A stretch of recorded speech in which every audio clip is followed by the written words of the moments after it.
e te agradecemos. Amém, Jesus. Glória a Deus.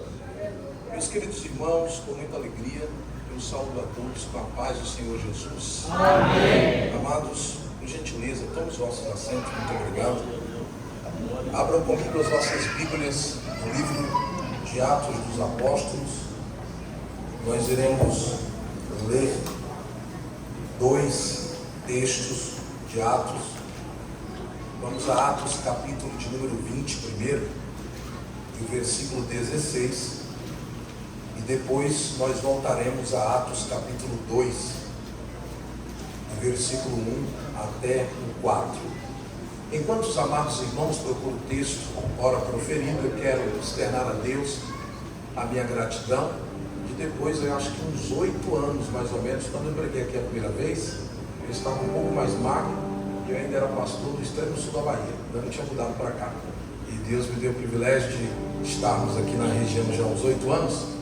E é um prazer ver o pastor Abraão, a pastora Márcia, que Deus continua abençoando a Assembleia de Deus Fonte de Esperança, o vice-presidente, todo o ministério.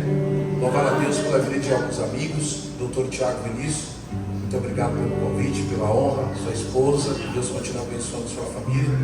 Presbítero Júnior, amigo de muitos anos, e muito feliz por ver aqui meu amigo Toninho Miranda e a sua família, que está ali, o Santos. A minha querida esposa que está me acompanhando, era assim mesmo, agora sempre, desde quando nós pastoreávamos, às vezes os irmãos pegavam no pé dela, que ela sempre vai ficar mais no fundo. Ela falou, só da turma do fundão. A graças a Deus, falei comigo, a minha esposa, me acompanhando.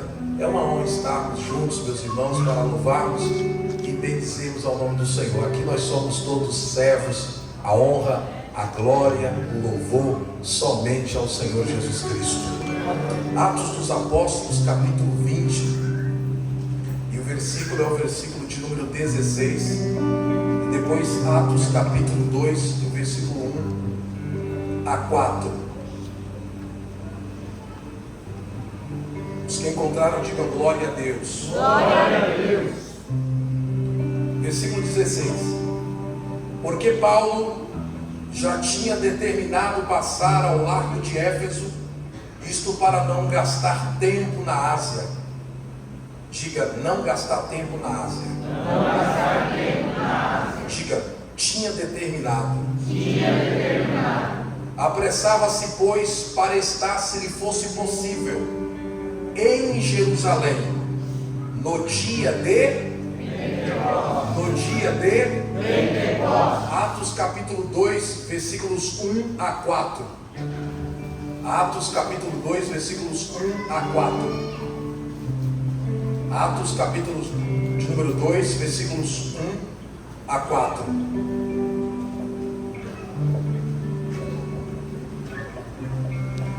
E cumprindo-se o dia de Pentecostes, estavam todos reunidos no mesmo lugar. E de repente veio do céu um som veemente e impetuoso que encheu toda a casa. E foram vistas por eles línguas repartidas como que de fogo, as quais pousaram sobre cada um deles. E todos foram cheios do Espírito Santo. E começaram a falar noutras línguas, conforme o Espírito Santo lhes concediam que falassem. Quantos creem que o Espírito Santo está aqui essa noite? Meus queridos e amados irmãos, esta noite eu quero falar com os queridos sobre apressando-se para o Pentecostes. Apressando-se para o Pentecostes. O Novo Testamento da Bíblia possui 27 livros, 260 capítulos e 7.959 versículos. Esses 27 livros do Novo Testamento estão divididos em 4 grupos de livros. O primeiro grupo de livros nós chamamos de biografia. A biografia do grego bio, vida, grafos, escritas sobre uma vida, que são os 4 primeiros evangelhos que narram a história do ministério de Jesus, ainda que não seja uma biografia de fato propriamente dita, mas parte da sua história de vida também. O segundo grupo de livros do Novo Testamento nós chamamos de história, composto por um só livro histórico, que é o livro de Atos dos Apóstolos. O terceiro grupo de livros nós chamamos de epístolas, missivas ou cartas, composto por 21 epístolas, sendo 13 delas escritas pelo apóstolo Paulo, 8 chamadas de gerais ou universais. E o quarto e último grupo de livros do Novo Testamento, chamamos de profético, composto por um só livro profético, que é o livro do Apocalipse. O texto, ora lido, como já vos disse, pertence à única divisão histórica do Novo Testamento e também possuindo apenas um volume, que é o livro de Atos dos Apóstolos. O livro de Atos dos Apóstolos foi escrito nos idos dos anos 67 a 68 pelo Dr. Lucas. E como que nós sabemos que Lucas era médico? Nós devemos fazer aqui duas perguntas. Primeiro, quem era Lucas? Lucas é o único escritor não judeu do Novo Testamento. A doutora Taylor Caldwell, em seu livro O Médico de Homens e de Almas, um tratado que durou mais de 46 anos da sua vida. Ao escrever a respeito da vida de Lucas, a doutora nos informa que Lucas era filho de um escravo chamado Enéas, com uma bela mulher chamada Íris, e ambos eram funcionários do governador da Síria, Diodoro Cirino. Diodoro Cirino foi quem custeou, foi quem patrocinou o estudo de Lucas em Alexandria, na famosa escola de medicina de Alexandria. Lucas, em Alexandria, conhecera diversas pessoas. Se você ler o comentário bíblico do Dr. Brodus Halley, na página 472, Dr. Brodus Halley diz que Teófilo, este homem que Lucas escreve, é um homem de alta patente, alguém que configurava uma proeminência dentro da cultura romana ou da cultura greco-romana. Lucas cria uma amizade com este homem e propõe escrever 2 tratados para falar a respeito da pessoa de Cristo e da expansão do Evangelho. No primeiro tratado, ele escreve o Evangelho que leva o seu nome.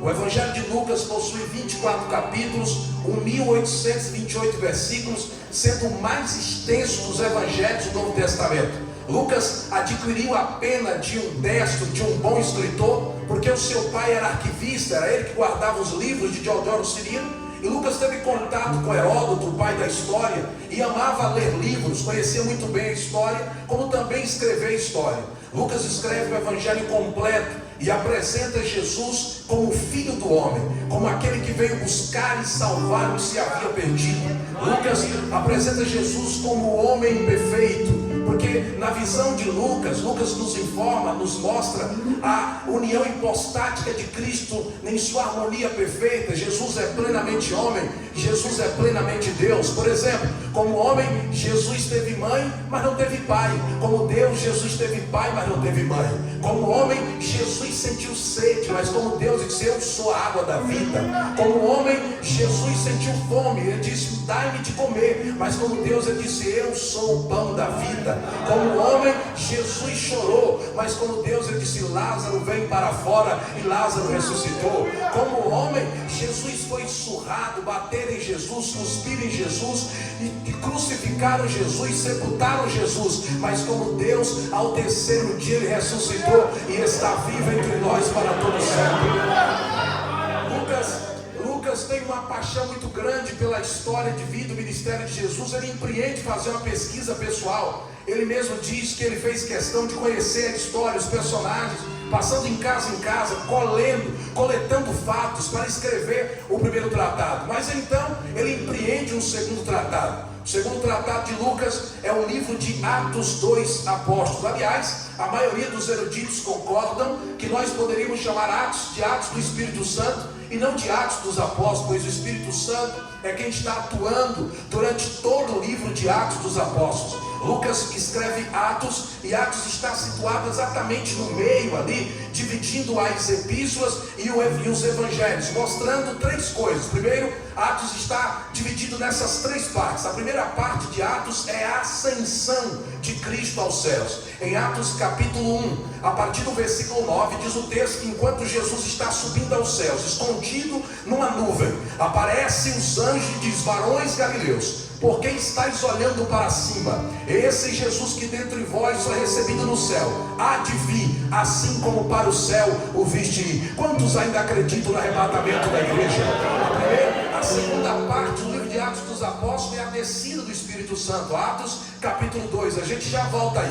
E a terceira parte do livro de Atos dos Apóstolos é a expansão da igreja.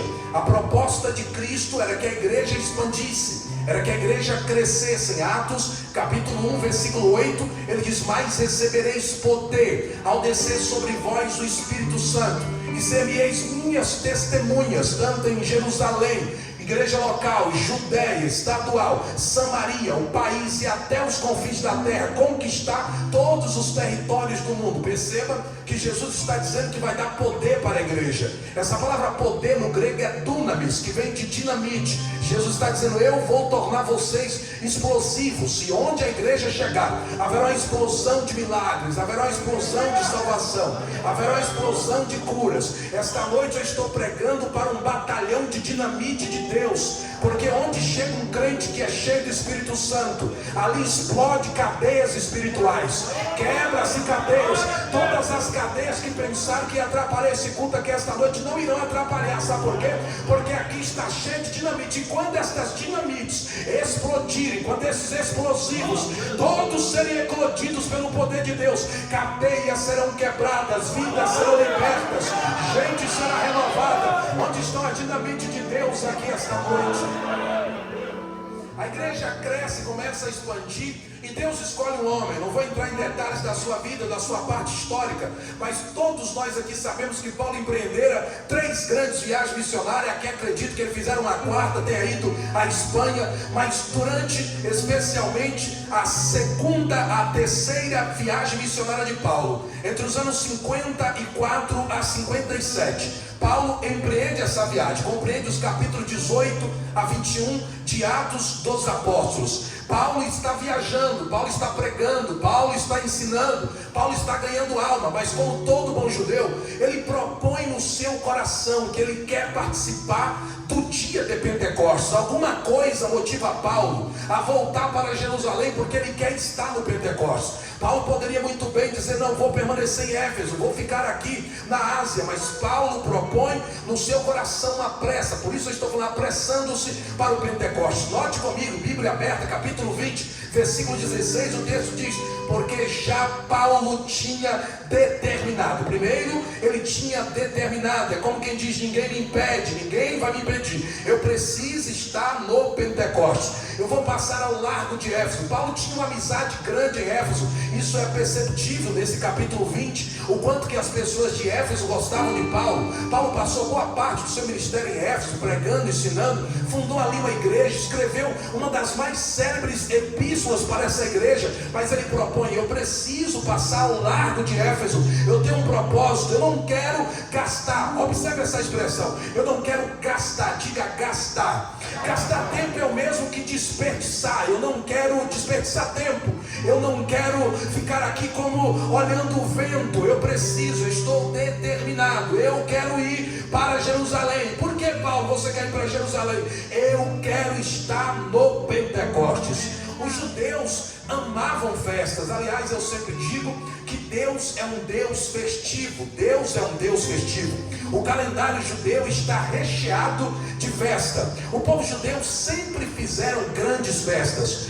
Deus sempre gostou de festejar com o seu povo, porque Deus é um Deus de alegria, Deus é um Deus de exultação, Deus é um Deus festivo. O que é festa?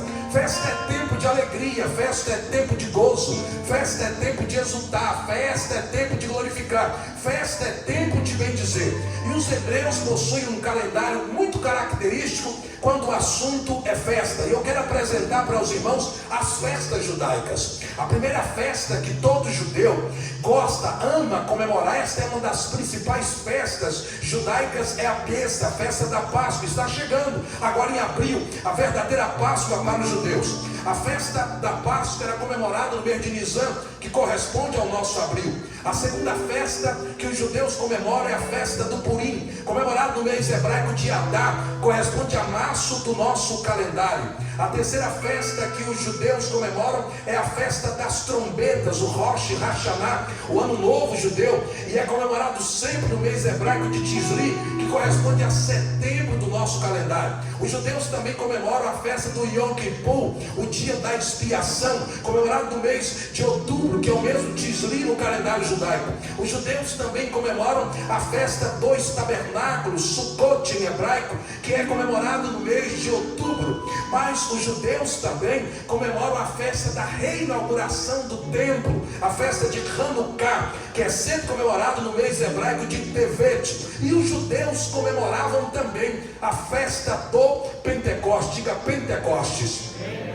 Esta palavra Pentecostes em hebraico é Shavuot, significa semanas. Por que essa palavra significa semana? Exatamente porque o Pentecostes, a palavra penta em grego 5, significa 50 semanas. Esta festa era comemorada nos meses de Sivan, corresponde a maio e junho do nosso calendário. No 7º dia do mês de junho, os judeus se reúnem até hoje para celebrar a Matan Torá, era a entrega da lei. Os judeus lembram na festa de Pentecostes a entrega da Torá. Pentecostes é exatamente 50 dias na língua grega e traz a mesma ideia hebraica de semana, Shavuot, pois foi exatamente depois de 7 semanas, mais um dia depois da Páscoa e da saída do povo judeu do Egito, que Deus entregou a lei ao seu povo. Esta festa dura 2 dias no mês de Sivan,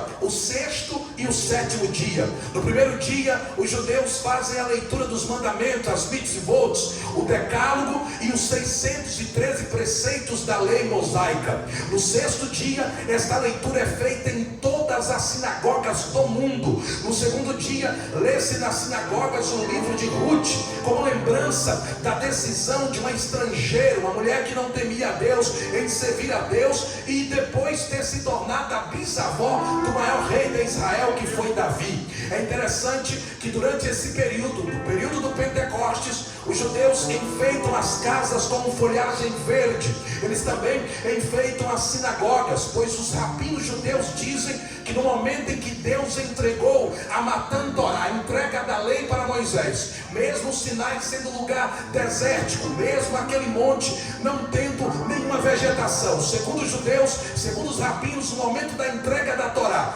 de repente nasceram flores, plantas ali no monte, enquanto Deus entregava a Torá para Moisés, enquanto Deus entregava a lei para Moisés. Mesmo aquele monte sendo desértico, mesmo aquele monte não tendo nenhuma expressão de vida, na entrega da lei, o monte passou a ter vida, passou a ter folhas, passou a ter frutos. Os judeus dizem que naquele momento coisas poderosas aconteceram ali, onde Moisés sozinho pôde vivenciar tais experiências. É interessante, meus queridos irmãos, que também no Pentecostes os alimentos que são servidos são todos feitos à base de leite, porque na visão do judeu a Torá é comparada a leite. Veja que Pedro escreve isso e diz que nós tomamos o leite racional, que é a palavra de Deus. Já eu fundamento isso melhor, mas só para você entender o que acontecia no dia de Pentecostes, eu estou mostrando um cenário, como que era o dia de Pentecostes. Mas havia algumas coisas que não podiam faltar no dia de Pentecostes. Número 1, a primeira coisa que não podia faltar no dia de Pentecostes era oferta. Diga comigo, oferta. Todo homem judeu que morasse a 30 quilômetros de Jerusalém, todo homem judeu que morasse a 30 quilômetros de Jerusalém, segundo Deuteronômio capítulo 16, versículo 16, ele deveria sair da sua casa e entregar sua oferta. E o texto diz que Deus exigia que ninguém poderia aparecer de mãos vazias perante o Senhor. Todos tinham que levar alguma coisa, todos tinham que entregar alguma coisa. Essas 3 festas, Páscoa, Pentecostes e a festa dos tabernáculos, exigia que todo judeu levasse alguma coisa para Deus. Não tem como ter Pentecostes sem oferta. Você já vai entender. Não tem como ter Pentecostes sem oferta. Para ter Pentecostes é necessário ter oferta. O grande problema, pastor Abraão, da nossa geração, e eu gostei quando eu vi o Senhor dizer aqui que nós não somos barganhadores. O problema da nossa geração é que tem um monte de gente que quer fazer barganha com Deus. Nós nunca vivemos um tempo de tantos crentes mendigos espirituais, bidões da fé, que só vem para a igreja para pedir, e não vem entregar nada, não vem devolver nada. Esta noite eu estou pregando para quem quer viver o Pentecostes. Quem quer o Pentecostes já é uma oferta, já vem entregar alguma coisa, não precisa mandar você entender que você já é uma oferta, já é um sacrifício vivo, santo e agradável ao Senhor. Chega dessa barganha, essa geração de barganhadores, de pedinte, de esmolé da fé. É hora de oferecer, é hora de se doar, é hora de se entregar. E Deus não quer 50%, Deus quer 100% meu, Deus quer 100% teu, Deus quer o nosso melhor. A geração do nosso país está enraizado na cultura brasileira, essa coisa de barganha. Isso é antigo. Se você analisar a história do Brasil, os portugueses chegam aqui e fazem barganha com os índios, depois vem os negros, ensinam os portugueses a fazerem barganhas com os orixás, com os caboclos, com os guias. Passa-se o tempo, vem os padres, ensinam também índios e negros a fazerem barganha com o santo. Acende uma vela, você vai receber isso, faz isso, você recebe aquilo. Passa um tempo, vem os políticos, olha vida, se você votar em mim eu te dou a telha, se votar em mim eu faço isso. Passou-se um tempo, vem alguns pastores, não são todos, alguns pastores do século 21, dá 100 para Deus que Deus vai te dar 1000, dá 10 para Deus que Deus vai te dar, se dá 10 mil para Deus que Deus vai te dar 100 mil, entrega o carro para Deus que Deus vai te dar uma casa. Deus não quer barganha, Deus está à procura de verdadeiros adoradores que adoram em espírito e em verdade.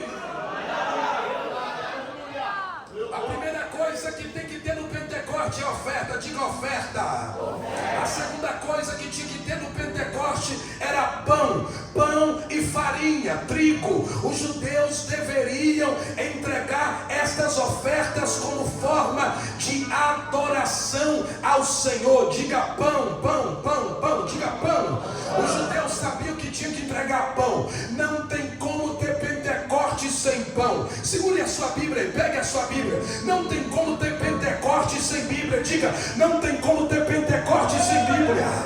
Quem traz o Pentecoste não é o pregador, quem traz o Pentecoste não é o pastor. Existe até algumas pessoas que falam assim: vai estar conosco hoje o homem das revelações, o grande avivalista. Pregador não é avivalista, pastor não é avivalista, cantor não é avivalista. Quem traz o Pentecoste é a palavra. Tem que ter pão, porque sem pão não tem Pentecostes. Olhe para cá, a palavra de Deus deve ser o centro do púlpito. Está faltando pregação bíblica, está faltando pregação cristocêntrica, está faltando pregação expositiva. O que nós estamos assistindo é pregadores pregando o que pensam, pregando o que acham, pregando o que inventam. Esta noite eu não vim pregar o que eu penso, o que eu acho, eu vim pregar o que diz a Bíblia. E a Bíblia nos mostra o valor que tem a palavra de Deus. Segure a tua Bíblia, eu vou falar para você o valor que tem a palavra de Deus e a necessidade que temos dela. No Salmo de número 1, o que é que está escrito? Bem-aventurado o varão que não anda segundo o conselho dos ímpios, nem se detém no caminho dos pecadores, nem se assenta na roda dos escarnecedores. Verso 2: antes tem o seu prazer na lei do Senhor, e na sua lei medita de dia e de noite. Verso 3: pois será como a árvore plantada junto a ribeiro de água, a qual dá o seu fruto na estação própria, cujas folhas não caem, e tudo quanto fizer prosperará. Verso 4: não são assim os ímpios são como a moinha que o vento espalha. Verso 5: pelo que os ímpios não subsistirão no juízo, nem os pecadores na congregação do justo. Verso 6: porque o Senhor conhece o caminho do justo, mas o caminho do ímpio perecerá. Salmo 119, verso 9 diz: como purificará o jovem o seu caminho, observando segundo a sua palavra. Verso 11: escondi a tua palavra no meu coração, para não pecar contra ti.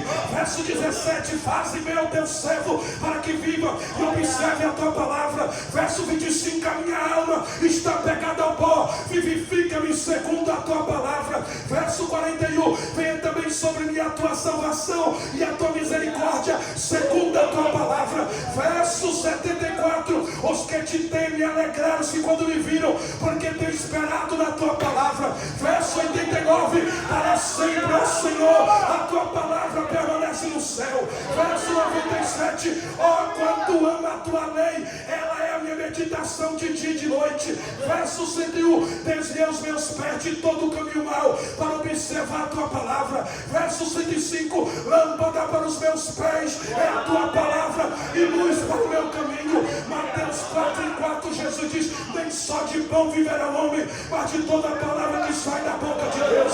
João 15:3, Jesus diz: vós já estáis limpo pela palavra que vos tenho falado.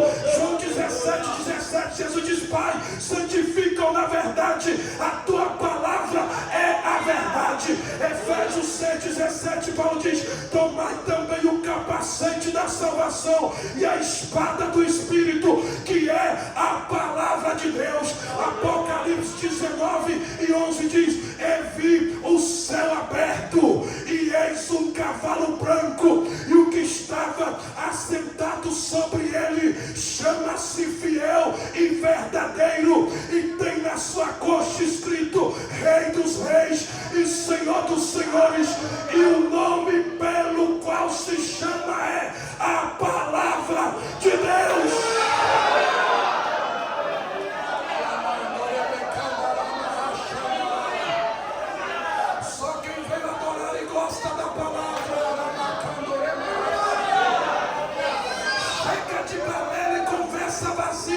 Não tem avivamento sem palavra. Não adianta pastor gritar, não adianta cantor gritar, não adianta pregador gritar. O que vai te avivar é a palavra. Se a palavra não te mudar, pastor não te muda. Se a palavra não te mudar, cantor não te muda. Se a palavra não te mudar, o homem não te muda. Mas Jeremias 23:29 diz: não é a minha palavra como fogo, diz o Senhor, e como martelo que esmiuça a penha. Enquanto eu estou pregando aqui, a marreta de Deus está quebrando o coração duro, está quebrando a marra pugnada.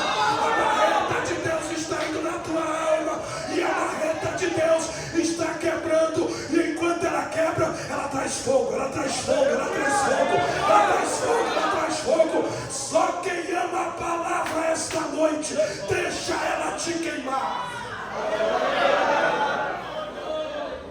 A terceira coisa que não podia faltar no Pentecoste, diga 7 cordeiros, diga 7 cordeiros.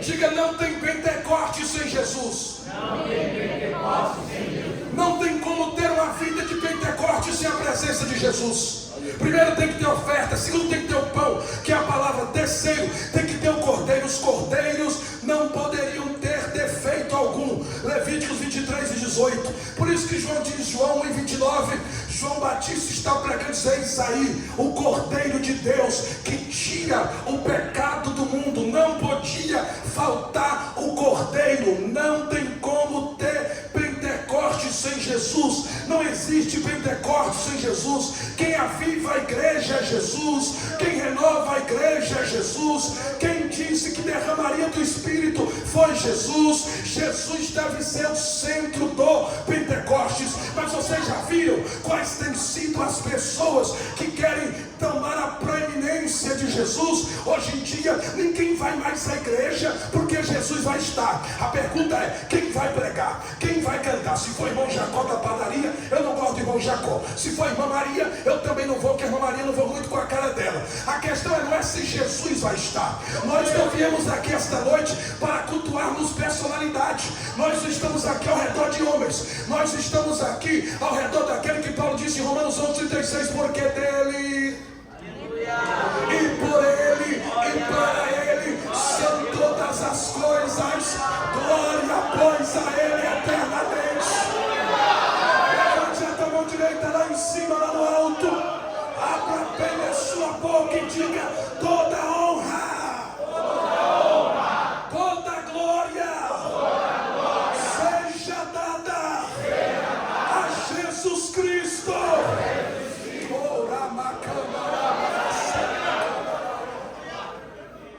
Você tem visto os nossos hinos? Você tem observado as nossas pregações? Os nossos hinos são todos voltados para nós. Se você estiver assim, amanhã vai estar assim. Cadê Jesus? As nossas pregações, eu sempre digo aos meus alunos: em todas as pregações que vocês forem elaborar e criar, arrume um jeito e encaixe Jesus. Porque Davi não salva, Jesus salva. Paulo não salva, Jesus salva. Quem morreu na cruz não foi Pedro, foi Jesus. Pregamos de tudo e sobre tudo e colocamos Jesus no canto. Jesus está do lado de fora em muitas igrejas. Quando João recebe a mensagem para a igreja da Odisseia, Apocalipse 3:20 diz: eis que estou à porta e bato. Se alguém ouvir a minha voz, eu entrarei e serei com ele, e ele comigo. Aquilo não é para ímpio, não. Jesus está falando com a igreja que colocou ele para o lado de fora. Meu Deus. E quando eu estou falando de igreja, eu não me refiro a este espaço físico. Eu refiro-me a mim e a você. Qual é o lugar que Jesus está ocupando na tua vida? Pentecoste sem Jesus não dá. É por isso que tem gente que aqui na igreja canta, aqui na igreja chora, mas em casa xinga, bate nos filhos, espanca a mulher, faz um monte de coisa que não deveria fazer. Sabe por quê? Porque não conheceu Jesus ainda. Porque quem tem Jesus tem tudo, e quem não tem Jesus não tem nada. Estou sentindo a presença de Jesus aqui esta noite. Eu sei que agora, glória a Deus, é mais difícil, mas a gente precisa resgatar Cristo para os nossos púlpitos, irmãos. Os nossos louvores tem que... Lembra dos louvores antigos? Aí tem gente que não gosta de saudosismo, mas o que nós cantávamos antigamente? Não há Deus maior. Glória a Deus. Não há Deus maior. Aí depois o da... És a nossa estrela da manhã. Ele é o leão da tribo de Judá. E o que a gente canta hoje? Se você está embaixo, amanhã você vai estar em cima humilhando todos os outros que humilharam você. Vai lá e pega quem falou da minha vida e avisa que eu estou dizendo mais contenda do que louvor. Meu Deus. Manda o recado lá. Não é isso? E Jesus está indo para onde? Que evangelho é esse? Que cristocentrismo bíblico é esse? Quando Jesus diz: amai os vossos inimigos, abençoa quem maldizem a vocês. Nós precisamos resgatar Jesus. Que nós possamos repetir o que disse João, que ele cresça. Eu estou sentindo a presença dele aqui esta noite. Que ele cresça e que eu diminua. Nós temos que parar, meus irmãos, de estarmos dando ousadia para a personalidade da igreja. Onde o sol brilha, não aparece estrela, meu irmão. Você já viu estrela de dia? De dia você não vê estrela, porque o sol está brilhando. O sol é Jesus. Qualquer um que pensar ser estrela aqui, não tem espaço para você. Porque onde Jesus está, estrela não aparece. Quem aparece é Jesus. Chega a dar nojo o que está acontecendo no cenário gospel nacional. Pare com essa besteira de criar autógrafo de fulano, de ciclano. Meu irmão, se alegre antes, pois o seu nome está escrito no livro da vida e você vai morar com o Cordeiro. Só quem vai para lá abre a boca para adorar.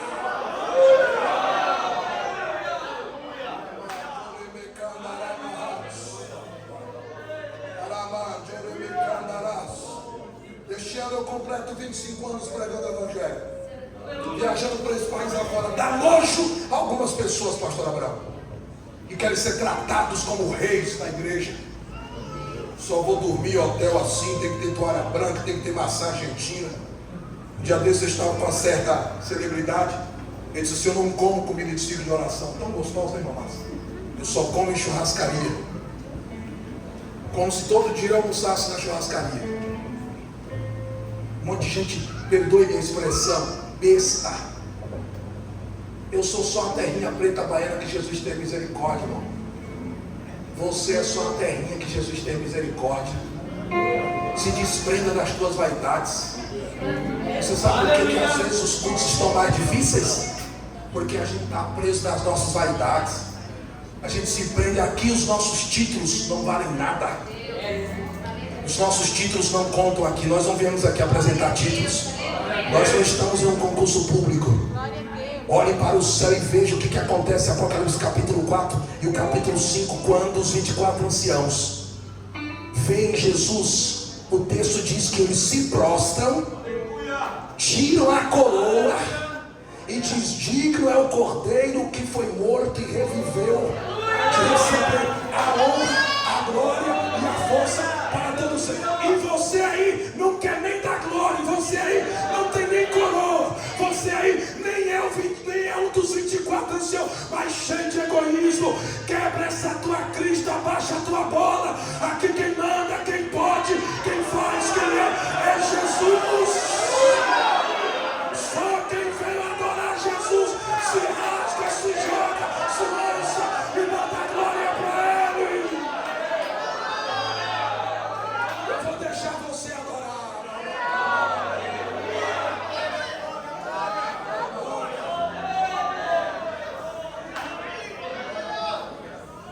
Diga comigo: Pentecoste para ser Pentecoste.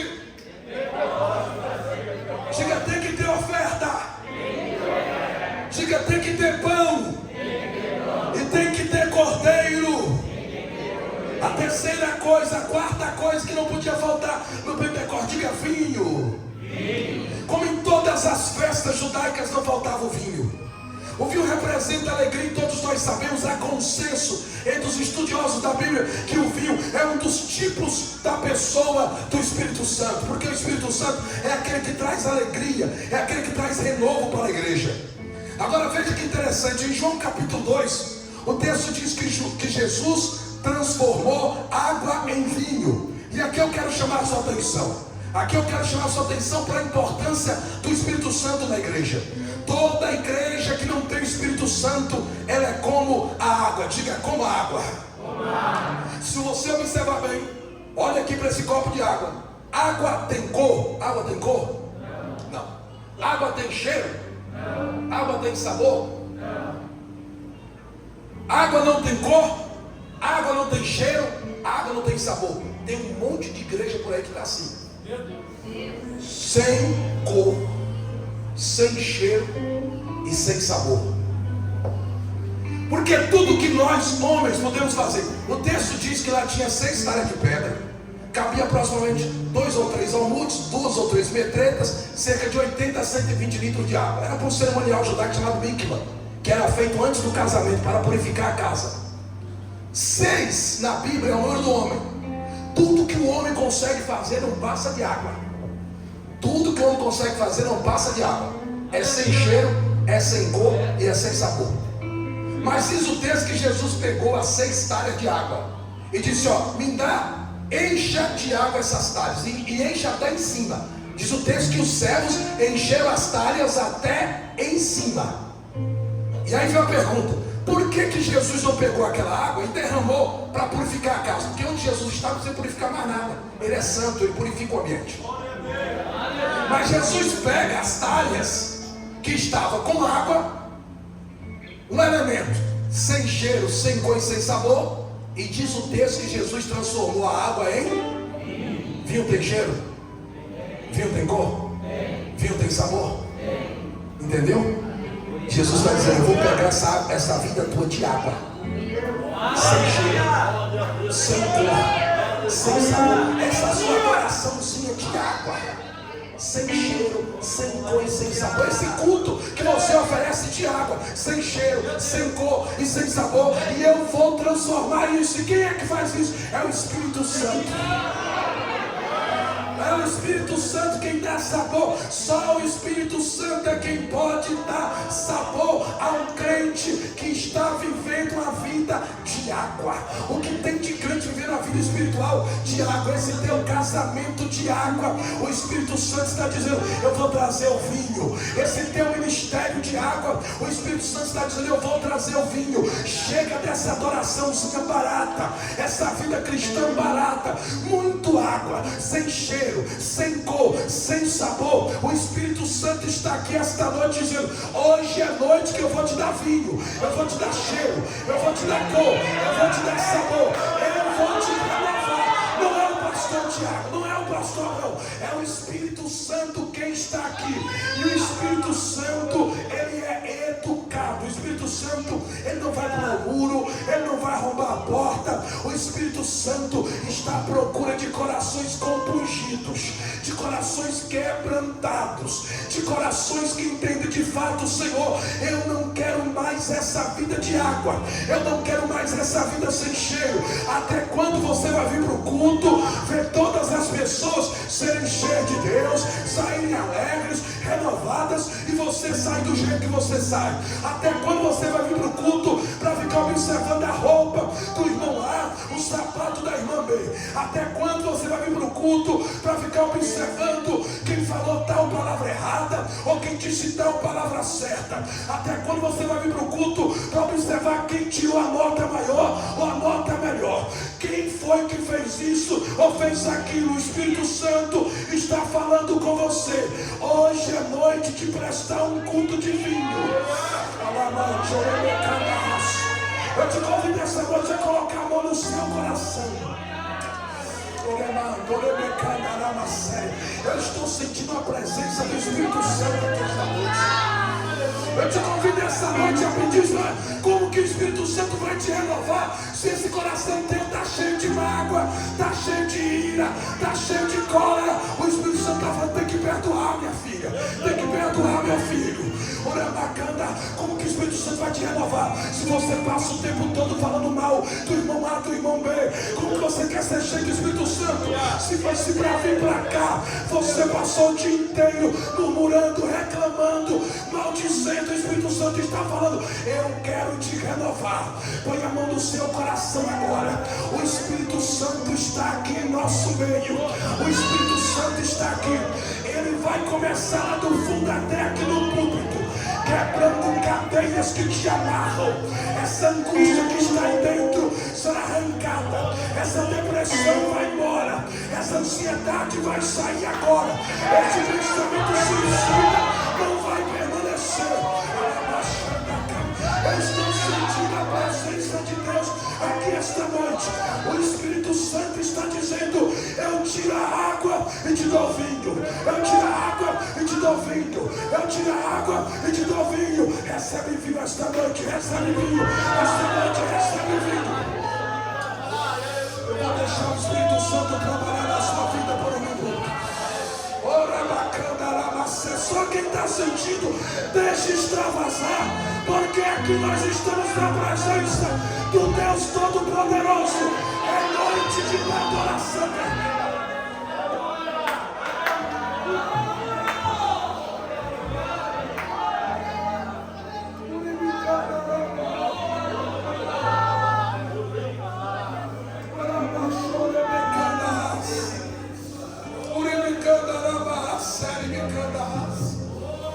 Por que Paulo queria estar no Pentecostes? Por que Paulo tinha pressa para estar no Pentecostes? Número 1, Paulo estava com saudade de ver a unidade da igreja. Olhe para cá, capítulo 2, versículo 1 de Atos, assim: cumprido-se o dia de Pentecostes, estavam todos, diga todos, reunidos no mesmo lugar. Ó, gente diferente, nações diferentes, pensamento diferente, cores diferentes, visões diferentes, mas estavam todos no mesmo. Aleluia. Uma coisa é união. União é o ajuntamento de pessoas. Outra coisa é unidade. Unidade é quando a união se torna uma. Nós nunca vivemos um tempo de tanta contenda na igreja como nos nossos dias. Mas o que tem de crente brigando com o outro é até na justiça. O que tem de crente brigando, mandando direto para o WhatsApp. Agora virou moda. Se sentindo triste. Tem até gente que gosta de saber que você está se sentindo triste.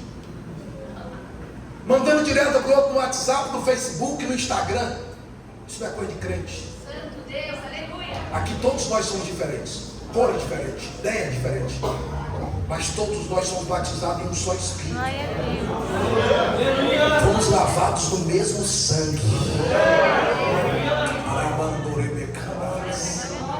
Nós nunca vivemos um tempo de tanta contenda, de tanta confusão. É disputa para ver quem quem canta mais, disputa para ver quem prega mais, disputa para ver quem tem uma igreja, disputa para ver quem sabe mais, disputa para ver quem... Tudo isso dentro da igreja. Nós somos igreja. Igreja não é lugar de disputa. Aqui não é o UFC, aqui é território de Deus, aqui é a habitação do Espírito Santo. Todos estavam juntos no mesmo lugar, estavam juntos unidos, estavam juntos no mesmo propósito. A união, a igreja precisa voltar a ser unida verdadeiramente. Você não é perfeito, seu irmão também não é perfeito. Um dia desses, sua irmã chegou para mim, um tempo atrás, quando nós pastoreávamos a igreja, a irmã chegou para mim: pastor, eu queria encontrar a igreja que não tivesse problema. Isso é muito fácil. Procura a igreja onde não tem gente, porque onde não tem gente não tem problema, porque gente não é gente, porque se gente fosse gente fazer as coisas que a gente faz, ó irmão, gente é problema. Tem dia que a gente está feliz, tem dia que a gente está triste, tem dia que a gente está animada, mas tem dia que você está desanimado. Gente é assim, uma hora está sorrindo, abraçando todo mundo, hora chega na igreja, acaba o culto, já senta no carro e vai embora. Isso é gente é assim. A gente oscila, porque o ser humano é complexo, o ser humano é falho, o ser humano é problemático mesmo. O ser humano é um centro de problema. O ser humano sempre está em problema. E tem gente que quer viver na igreja que não tem problema. Tem gente, você terá que respeitar o espaço do outro, o ambiente do outro, o gosto do outro. Mas você deve entender que você não morreu na cruz por ele. Dá uma olhada na sua mão, vê se tem marca de cravo. Dá uma olhada na sua cabeça, vê se você carregou a coroa de espinho. Olha do seu lado, vê se tem um furo de uma lança. Não tem. Você não é Jesus, eu também não sou. O mesmo Jesus que morreu por ele, morreu por você, morreu por mim, morreu por nós. Nós devemos amar uns aos outros conforme Jesus mandou. Se quer Pentecoste, vai ter que ter unidade. Se quer Pentecoste, vai ter que ter união. Se quer Pentecoste, vai ter que andar junto. Se quer Pentecoste, vai ter que olhar no olho. Se quer Pentecoste, vai ter que amar. Agora, não olha no olho, não anda junto, fala mal. E quer Pentecoste, por isso você está dizendo: não, hoje é dor de quebrar a barreira. Pegue na mão desse irmão que está ao seu lado, pegue na mão dele firme. Firme, eu só vou fazer isso esta vez. Olhe para ele e diga assim: ó, se acostuma comigo, se acostuma com o meu rosto, se acostuma com os meus defeitos, se acostuma com o meu jeito. Sabe por quê? Sabe por quê? Porque nós vamos passar a eternidade todinha junto lá na glória. Só quem vai pra lá, abre a boca pra lá.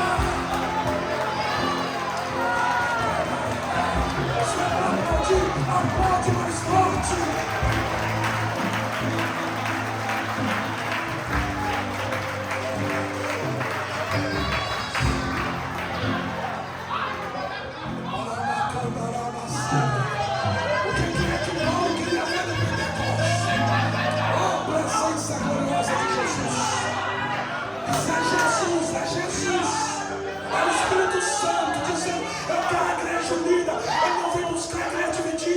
Uma igreja separada. Lá no céu não tem um quarto para mim e outro para você.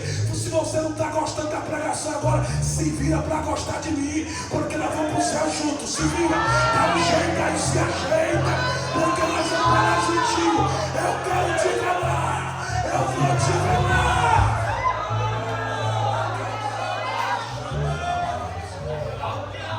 Coloque sobre os seus pés adorando, coloque sobre os seus pés adorando.